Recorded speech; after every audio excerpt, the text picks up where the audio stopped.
each year it's an experience to be here. You all are so clever and so creative. I mean, these cowbells, that's cute. And to follow those students, that's a tough act to follow. Ladies, good job. Well done. 10 years, boy. I've been with you in person several of those years. Remember the virtual year we did, but with COVID, we've handed out awards to schools and churches and community groups. I've worn the sunglasses. We had the drums, the clappers, and now we have cowbells because we all need a little more cowbell, right? All those of you, anybody over 40 gets that one. The constant throughout the years, though, has been you all, the champions who are doing this work day in and day out. And on behalf of Capital Broadcasting Company, our parent company, WRAL, thank you so much for your work. It is so appreciated. If you don't get the recognition that you think you deserve, trust me, it's making a difference because kids come to school, they eat, they learn, and they become better citizens. And it's because of your hard work. We are enthusiastic community partners with you in this work. And I was really excited to hear about the theme this year being the Olympics because to toot my own horn, well, our family's horn, my nephew is right now training for the Olympics. He is one of the best decathletes in the world. His name is Owens. He has been the indoor and outdoor champion in NCAA. There you go, cowbell. He won the indoor and outdoor at University of Arkansas. Right now, he's training in Puerto Rico. It's an interesting story. He grew up in Pittsburgh. Yeah, go Steelers, right. And Aiden is paying homage to his grandparents who are Puerto Rican and his mother. He could have competed for the U.S., certainly. But he said, the United States has a great deal, a lot of athletes who are very good and who are going to make names for themselves. Puerto Rico doesn't. So he decided to compete for Puerto Rico and immediately became a celebrity in that country, a very small, well, it's part of the U.S., but, he became an immediate celebrity, and he is training right now. He's got 2 meets. This is basically formality. We fully expect him to qualify and compete in Paris, so we're all excited about that. Thank you. Another constant in recent years has been presenting, and this has been a pleasure of mine, because we don't get to see a lot of these people a lot during the year. If our professions collide, then we run into each other at different events. But Kristin Cooper has been a champion for this particular event and for this very important work. She's no stranger to the hard work that you do for the kids. In fact, she's joining us for her 8th consecutive year. She's here to congratulate those who go above and beyond for the children in our community and to encourage you all in this very important work. So please give her a very warm welcome, the First Lady of North Carolina, Kristin Cooper.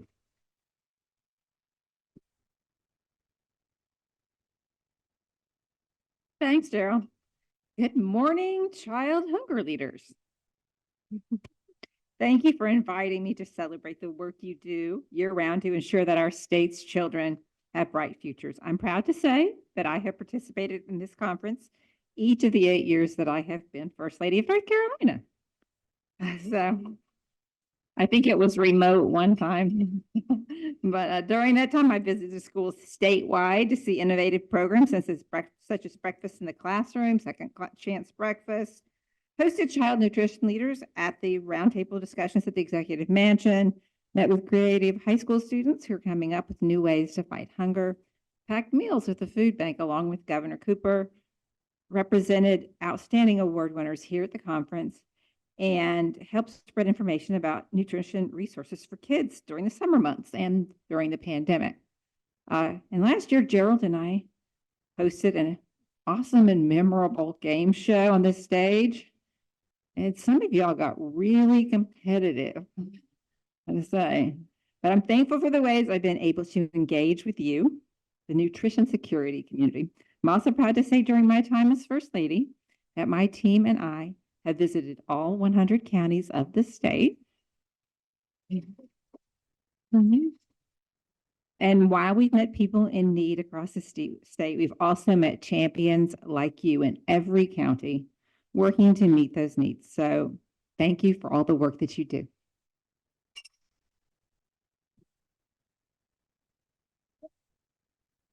Thank you, Kristin. You don't know where to go. We need an X, like you're good, please don't go off that stage. Okay, so this morning we lit a symbolic Olympic flame to start our ceremonies. That flame represents the drive and passion required to turn child hunger leaders into champions. Talk more about that. We have a group of special guests here today. Educators, welcome. Okay, who's coming up? Which educators? Come on. You know who you are. Have a seat right up here.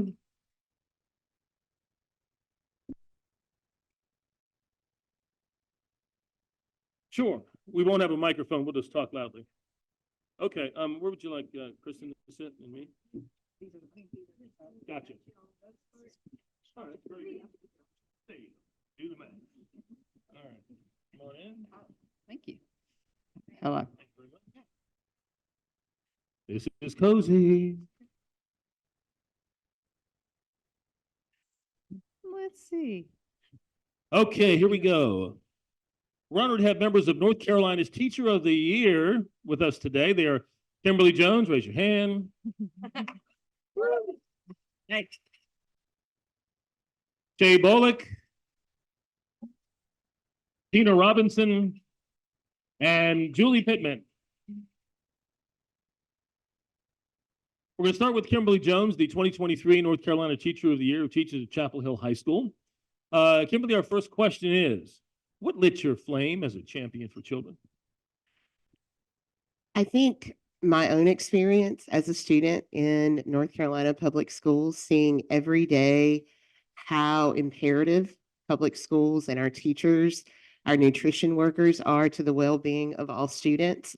In my advocacy and my opportunities to travel the state this year, the thing that has truly lit my flame is my understanding that nutrition in particular is an unexpected but vital component of equity in our schools. I personally am passionate about equity for all students, and nutrition is the foundation of that. Throughout many of our school communities, for many of our students, nutrition lays the foundation for everything that they achieve as students. And once I got to travel across the state and see the vital role that our school nutrition programs and nutrition workers play in creating the reality for our students, I wanted to champion that. Thank you, Kimberly. Okay, great answer. Thanks, Kim. Next, we have Teena Robinson, the 2023 North Carolina Sandhills Region Teacher of the Year, who teaches at Mineral Springs Elementary School in Richmond County. Is that your stuff on your line? No, go ahead. Okay, welcome, Teena. You're good. That's all you need. Different color. All right. Colors. This is hard. Yeah. Anyway, welcome, Teena. And what lit your flame as a champion for children? First of all, I want to say it is such an honor to be here today. And I had such a positive elementary school experience. I grew up in a very rural mountain community, and school was a place where I felt seen and I felt valued. And everybody from my cafeteria manager to my teachers to the principals just made me feel welcomed, and they had such a positive climate that it was somewhere I look forward to going every single day. And in my home, I grew up in a family of 5. And my family was also a farming family. And I didn't realize it at the time, but by definition, I was living in poverty. But I do distinctly remember every year my mom would fill out that application. And I remember the stress on her face when she wondered what the results would be. So the years that I was free lunch, I remember that was a great thing because I had enough money to buy snack once or twice a week. And I also remember how it felt when I felt excluded, and I felt that stigma because if we had to pay the 40 cents, I didn't have the snack money. And also, my mother-in-law, Miss Jewel Robinson, was a cafeteria manager, and I love to share this story because growing up, she fed me in the same elementary school that I returned to as an adult to teach. So you can see the picture of her on the screen with my son, who is a second grader in North Carolina Public Schools currently. And she is now 82 years old. And I recently called her and told her about this day. And she was so emotional and excited to hear that I was going to be part of the advocacy. And just hearing the quotes that she said brought tears to my eyes. I asked her about the most positive part of her job, and she said just seeing the children enjoy their food.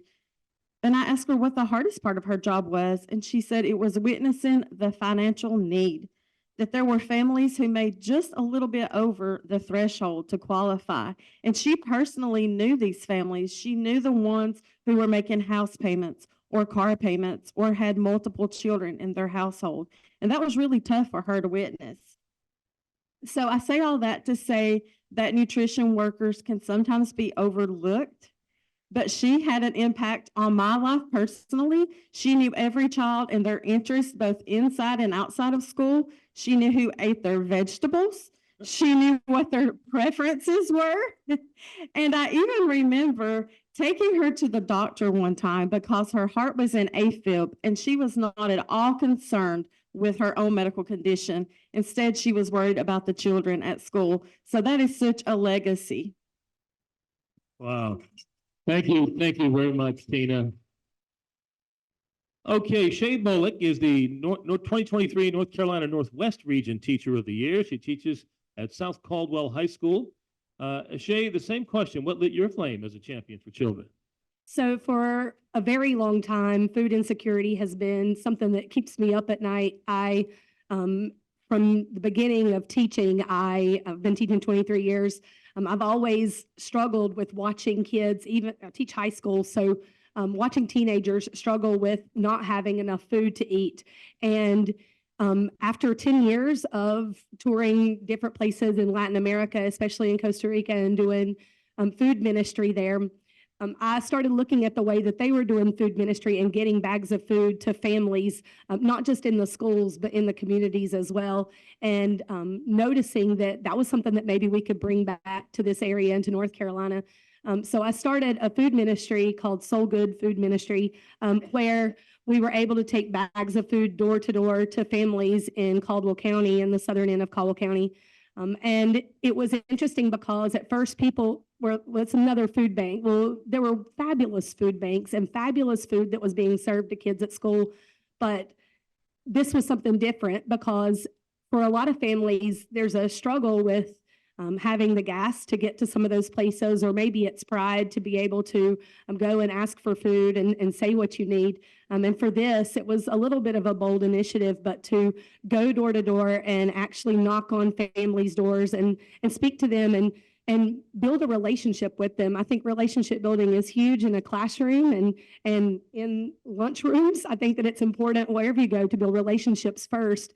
And so being able to talk to families at their homes and give them a bag of food. It's taco soup. It's cans of food that make a dump soup that's easy to make, that even kids could even make if they wanted to, with some breakfast items and some peanut butter and jelly.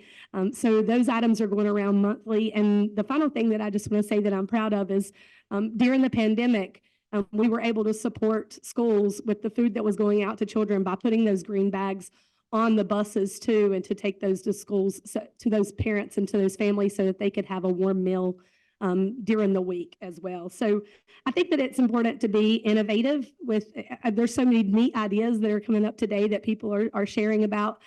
Just noticing, being able to be aware of your students and the people around you and what their need is, and thinking outside the box so that you can help them and provide them as many ways that you can to get them the food that they need.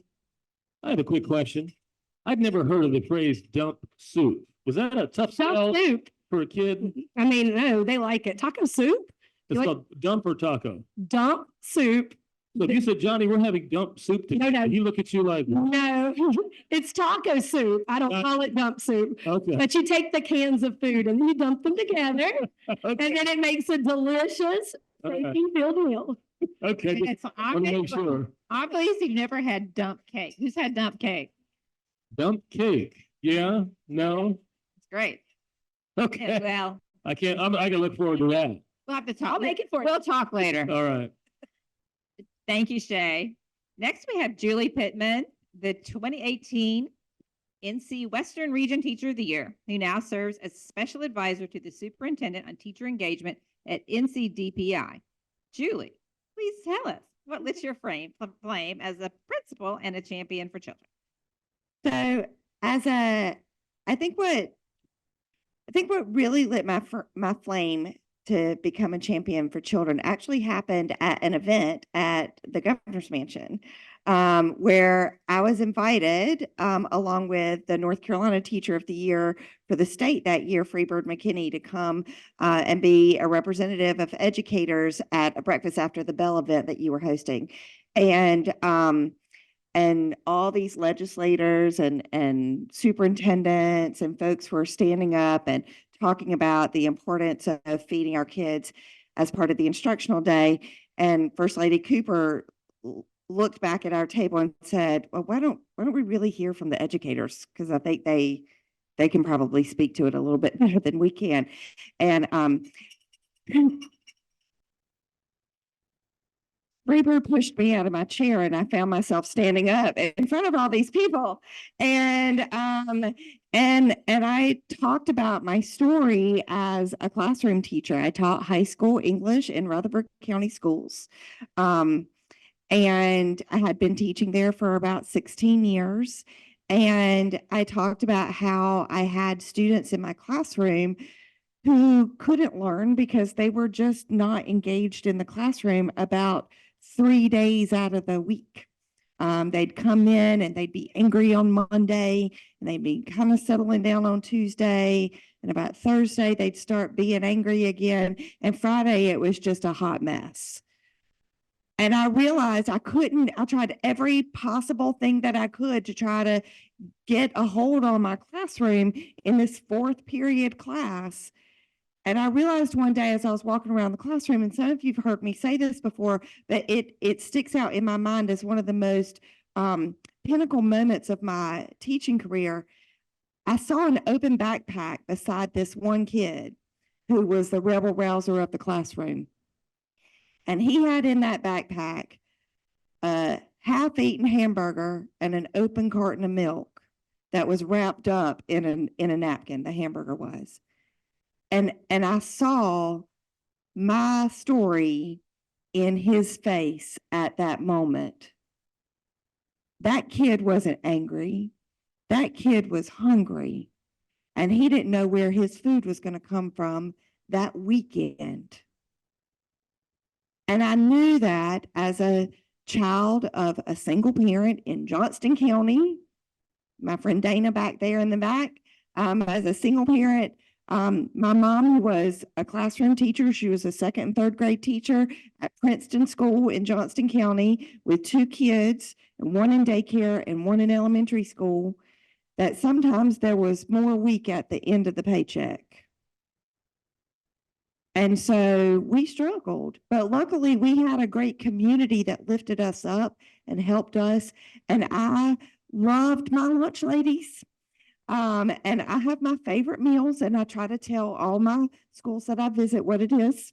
I love vegetable beef soup and a good grilled cheese sandwich. It's the best. So it is.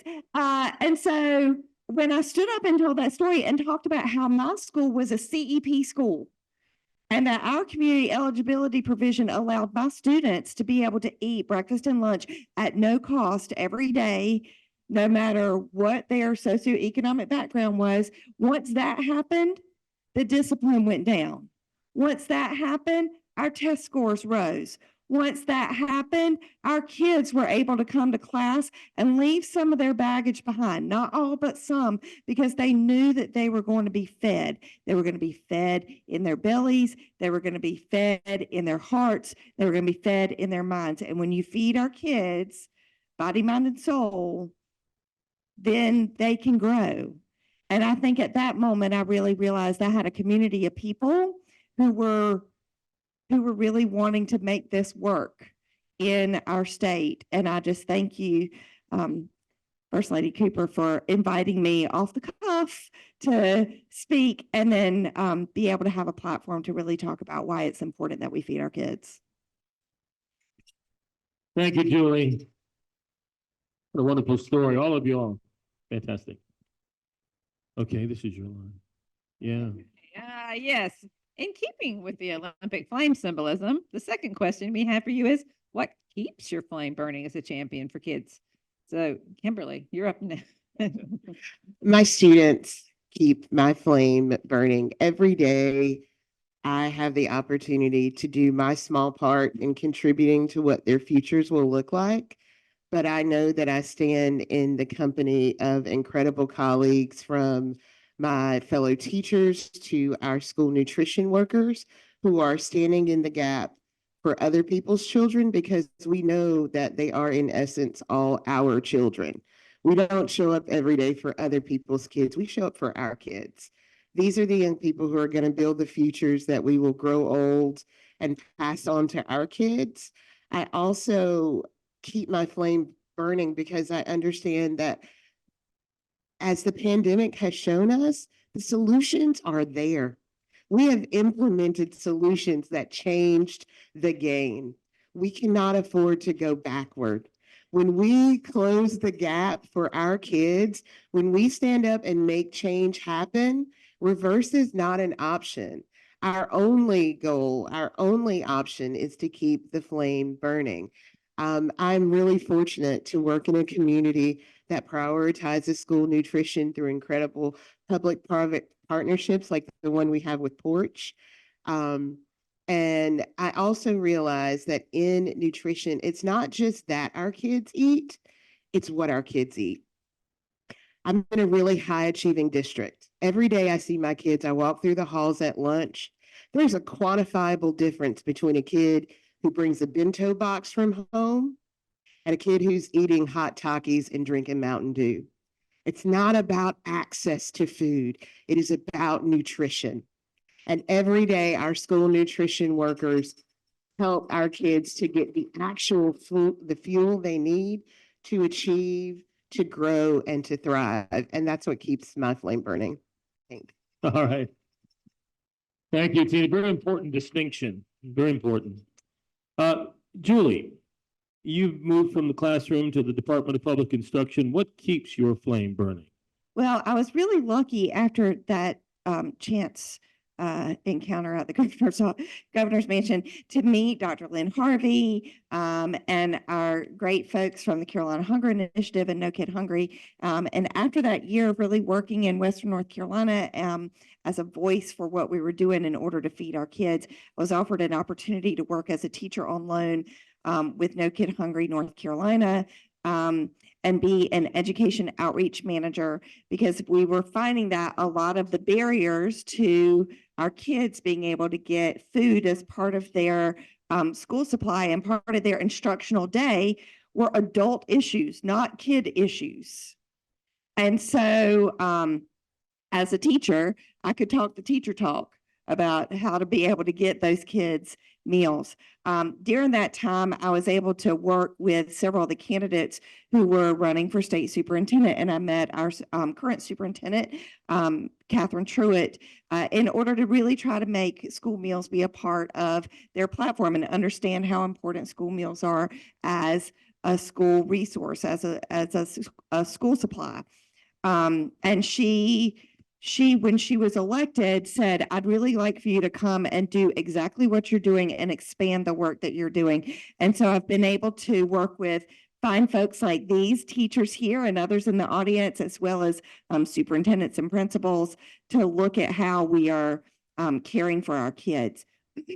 Because food isn't the only thing that's going to end childhood hunger, right? It's going to take people and manpower. It's going to take dedication and heart, and we are all able to do that. And I'm really lucky that the superintendent's been able to give me a platform to elevate others who have stories like this, and to also work with folks like Dr. Harvey and folks in our General Assembly to really try to reduce the barriers that we can sometimes see that adults put in place that cause kids to not have access to highly nutritious meals every day, all day long, at all their schools and at home.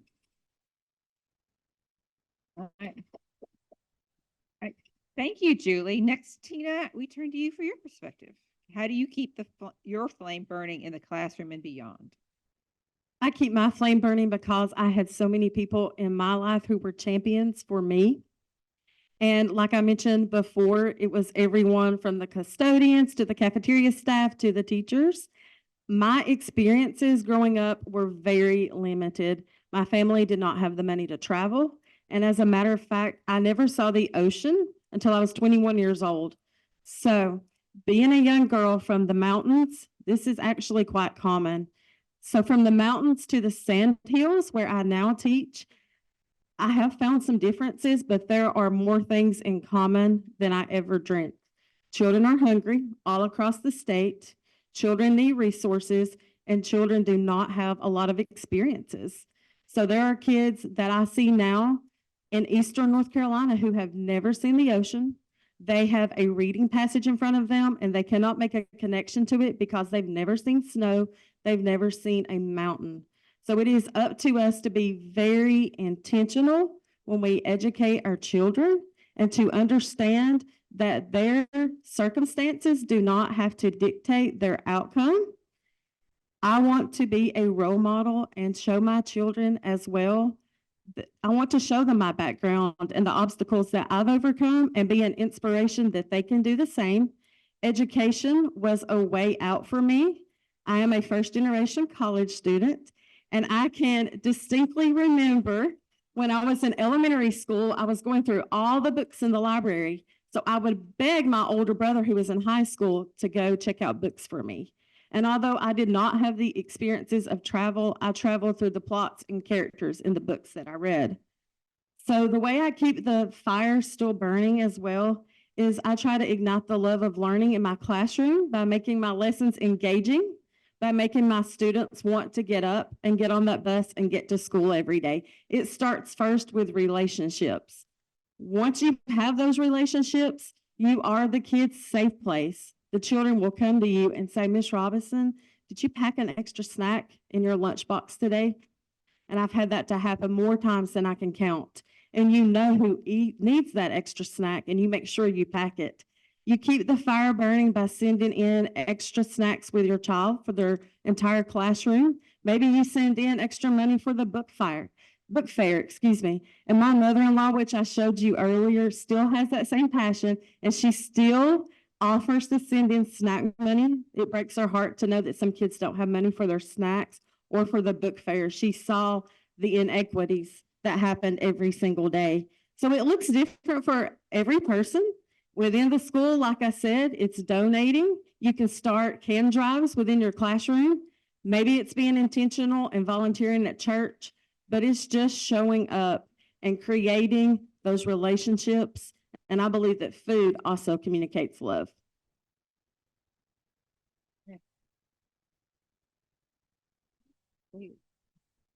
All right, Shea, how would you like to share with us how you keep your Olympic flame lit? I do that by being an educator, and with the interaction and love that I have with students, making connections daily. Personally, I lesson plan and prepare for my day long before the actual day happens. And that's not just because I'm a procrastinator and I make myself do that, but it's also because I think that it's important for me to have my A game going as soon as I walk into the doors of the school, because I want to be able to focus on my students that are in my classroom. And when I'm fully engaged in the classroom, the students are engaged as well, but I'm able to see what's going on in my room. Not just the learning, but also seeing what kids need, who's hungry, who's having a bad day, who's struggling. And if I'm worried about my lesson plan and how that's going and trying to hurry and make copies, that's not something that I'm able to do when I'm trying to hurry and get my day going. So just being fully prepared before I walk in the room is helping me be prepared for being able to take care of kids, because that has to happen first. I want to be able to be aware of their needs, of all of their needs, when they're in my room. My engagement is just as important as their engagement. And I think that that is something that I'm reminded of and I remind myself of every single day. I do every morning. I pray for the right kids and the right people to be in front of me, so that they can be helped and so that they can receive need. I think that building relationships, like Teena said, like all of us said, is super important, because when you're building relationships with kids, they're able to feel safe, to come to you and to have those conversations. It's a safe environment with open communication. And I can hear their basic needs and see if those needs are being met. I intentionally take time to talk to kids within my classroom, within the school day, before school starts, and at the end of the day. I do want to share with you that I recently had a conversation with a senior at our school, who's had a death in her family. Her mother had passed away in the past, not recently, but she is being raised by her father, and she was just really having a bad day. And so I was speaking to her after school, and she said, it's just, things just aren't going well. I'm working 40 hours a week, and I'm also going to school. I don't really have a warm meal when I get home. I'm just trying to warm up something and make ends meet. And she said, but thank goodness. It was perfect that it came out of her mouth. She said, thank goodness for this year, because we do have the program and we do have breakfast and lunch that's taken care of for kids. And she said, if it wouldn't have been, she said, last year was horrible. She said, this year I'm able to get breakfast and lunch, and at least that is something that I don't have to worry about. And I think that that's a testament to the work that all of you in this room are doing.